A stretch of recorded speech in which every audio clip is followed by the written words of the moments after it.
Hi, everybody. My name is Kirsten Peterson, and my company is Kirsten Peterson Consulting. I just concluded my 2-day deep dive with 20 other performance psychologists on the topic of thriving through change. It was an amazing event, and I learned a hell of a lot, even as a performance psychologist myself. And I'd like to share some highlights from the event and then make you a special offer. What I learned is that while everyone has their own ideas about how to specifically thrive through change, what I was hearing is that it's really about going with what life has presented, but doing so with a firm grasp on what's most important for ourselves. Our job then is to find out what our sense of meaning and purpose are, and there are plenty of tips and insights on how to get there.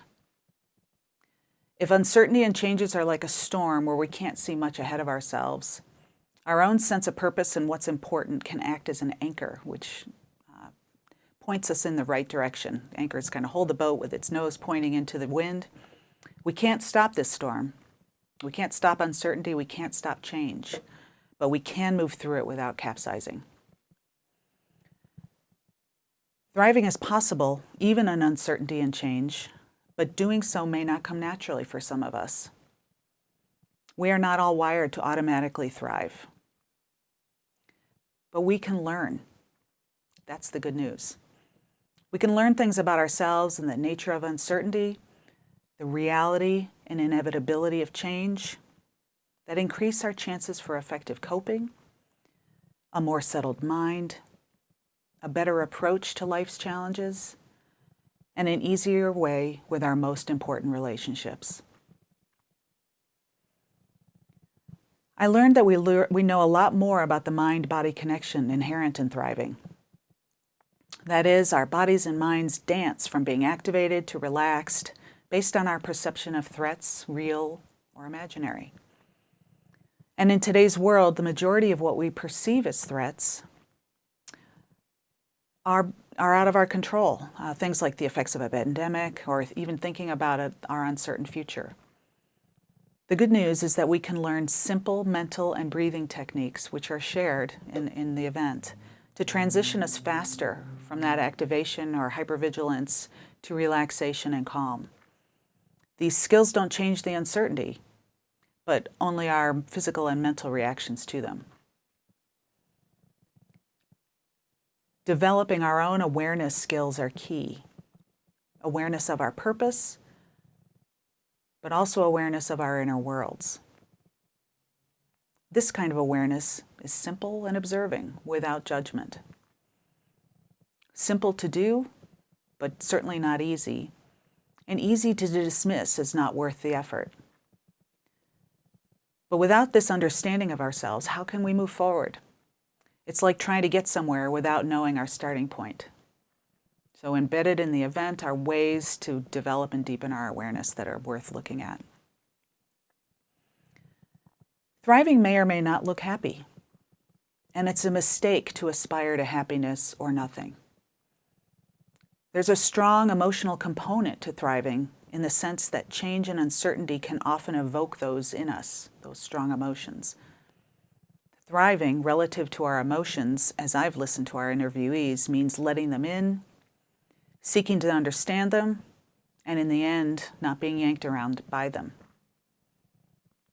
These kinds of actions, settling in and accepting our emotions, can have a power of their own and may end up, ironically, helping to let a little bit more happiness in at the same time. I heard that humans of all stripes, including psychologists, make common thinking mistakes in times of uncertainty and change. We make up imaginary heuristics and rules that limit us. We catastrophize. We get stuck in worry loops. We mind read.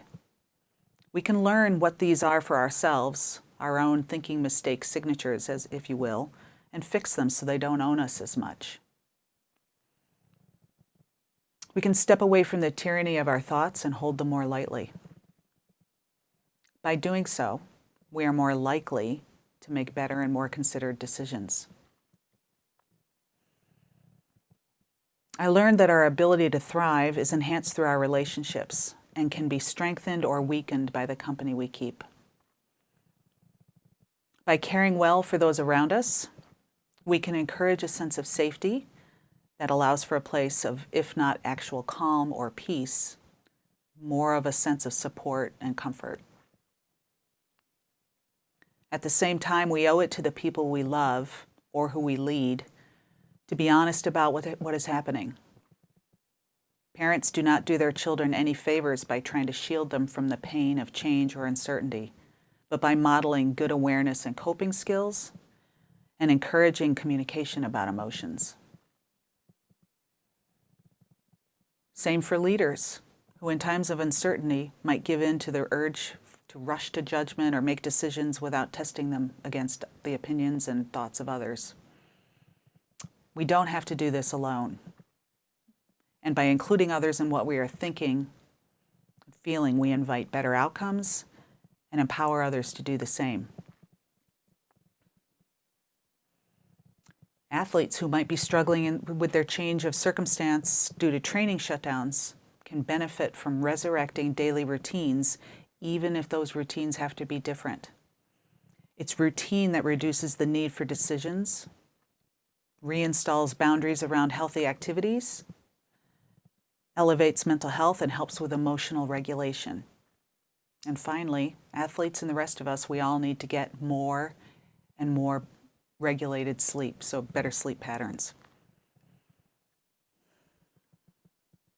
Our need to compete can sometimes get in the way of thriving, as we discovered for athletes who tend to unhelpfully compare themselves to what others are doing, whether it's in a pandemic lockdown or during group speak around similar injuries. It's when we start comparing ourselves unfavorably that we undermine our ability to thrive.